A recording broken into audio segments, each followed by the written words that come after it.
Hello friends, ఎలా ఉన్నారండి? అందరూ బాగున్నారా? సో ఈరోజు వీడియో వచ్చేసరికి కైమా కర్రీ అనేది సింపుల్గా టేస్టీగా కుక్కర్లో ఎలా తయారు చేసుకోవాలో చూపించబోతున్నాను.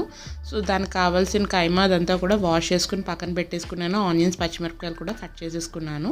సో ముందుగా స్టవ్ ఆన్ చేసి స్టవ్ మీద ఈ యొక్క కుక్కర్ పెట్టుకుని అందులో ఆయిల్ అనేది వేసుకున్నానండి. ఈ యొక్క రెసిపీకి నేను పల్లీల నూనె అనేది యూజ్ చేస్తున్నాను.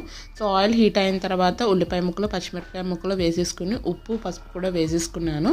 ఉల్లిపాయలు అవన్నీ కూడా త్వరగా మగ్గడం గురించి అని చెప్పి దాని తర్వాత అల్లం వెల్లుల్లి పేస్ట్ కూడా వేసి పచ్చివాసన పోయేంత వరకు బాగా ఫ్రై అయిన తర్వాత మనం వాష్ చేసి పెట్టుకున్న ఈ యొక్క కైమా అదంతా కూడా ఒకసారి బాగా మిక్స్ చేసుకుని పైన కొంచెం లిడ్ అదంతా కూడా ఎల్త్గా పెట్టుకుని ఒక 5 minutes అయితే కుక్ చేసుకుంటే కైమాలోంచి వాటర్ అనేది వస్తుంది.